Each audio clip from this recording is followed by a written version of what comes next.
When it comes to most accessories for photo and video, there really is kind of a one-size-fits-all for most people. That could be the camera, it could be the microphone, it could be the lens, it could be the gimbal, it could be the sliders, it could be most everything, and we all kind of have to adapt and use the same stuff.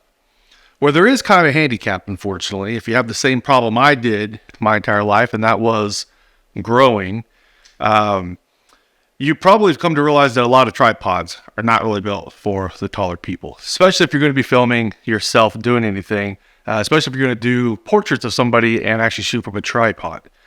Now, I'm only 6'3". I'm not the tallest person by far. I'm above average, I guess you could say, although this isn't the only height I've really known my entire adult life. So it feels normal to me until I put a camera on a tripod, and then I really start to notice how limited tripods are.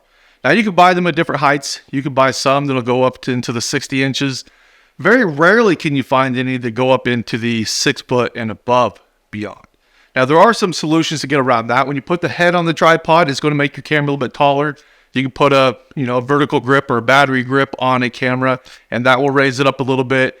There's really a few different things you can do to kind of like rig it up a little bit so you can actually get by. You can even put it on a light stand if you really wanted to, and still have full functionality. It's just you kind of lose the convenience of what a tripod could even offer in those situations. So in this situation, like this tripod right here, it's just a standard Manfrotto 190 Go. This tripod is probably the one I kind of leave at the house. This is when fully extended. This is how high it'll go. I put a camera on top of this. I'm probably going to be looking like this, and I'm going to be shooting up at me. This will probably work pretty good for anybody under 6 feet tall, probably ideally in the 5'9" to 5'11" area as far as the maximum height goes.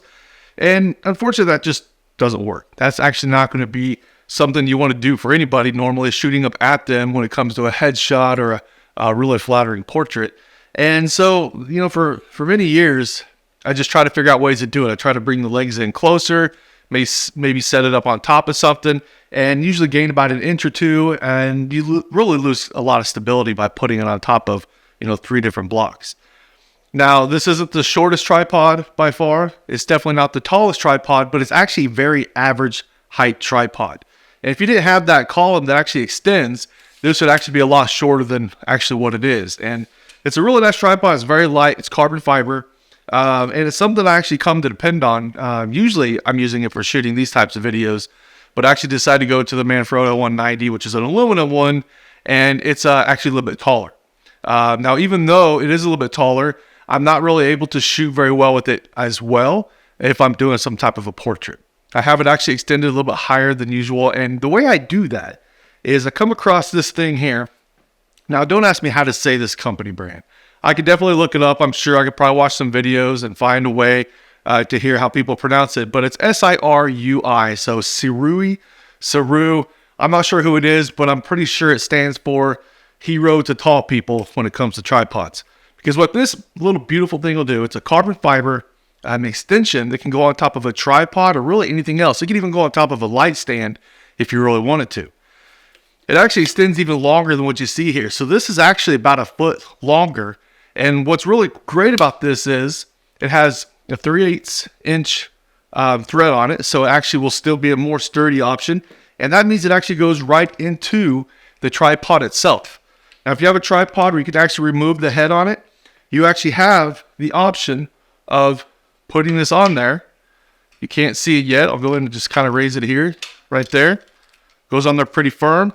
You actually now can see here right in front of my chest, and I can even get a little bit more out of it. Now, if I were to do this, and I were to tighten this down, and then I also raise that column right there, and then if I put the head back on this, you can actually see this is well above my height now. Now, I'm wearing shoes, so I'm probably about 6'3.5", maybe 6'4". So this is actually about my height right now. And you put a camera on top of this, it's actually going to be well above what you actually need. And it's actually incredibly sturdy. I mean, I can honestly say the build quality of it is pretty remarkable. I'm not saying that I put it through the paces to kind of see where it would break, because I don't really like doing that kind of stuff, especially when you invest your own money into it, because it wasn't cheap. I'll put a link in the description as to where you could possibly get it or read a little bit more about it. But it really has become one of my favorite features of just like in the camera bag that you just don't really pay attention to until you need it. And because it also does that, you could essentially, when you have the tripod column come out, you could also get a little bit of extension when you want to shoot something horizontal like this. So you actually have that. Now, obviously, it's going to add more stress to it. You probably don't want to put a lot of weight on that unless you put a lot of counterweight. But even then, at the contact point, you probably don't want to put too much on there and then have everything just kind of break apart. If you do it, you probably trust it, but you may actually want to have something else that's going to kind of create a little bit of firmness right there. Maybe even have your camera attached to some type of a tether or something. Not to say that I think it's made cheap or feels cheap. I think it's actually quite incredible. You could even put this on top of, top of your desk, or you can mount it to a wall, or you can do anything else with that, because even though it's a 3/8, and let's say you have like a quick release plate on your tripod head, that's only a 1/4 inch.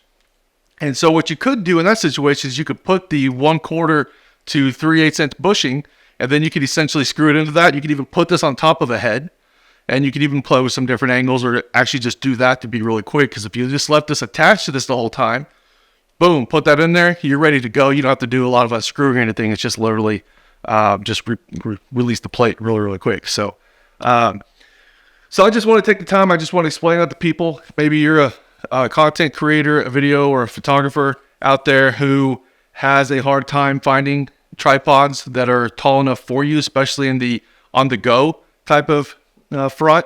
You could obviously get a lot of video style tripods that are actually very tall, and they actually do phenomenal, but they're much heavier, much more bulky, and a lot more expensive.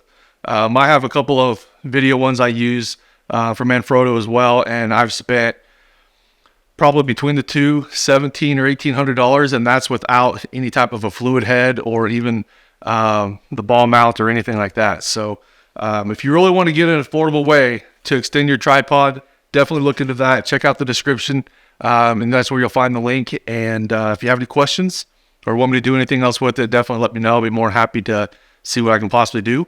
Other than that, thank you very much, and have a great time shooting.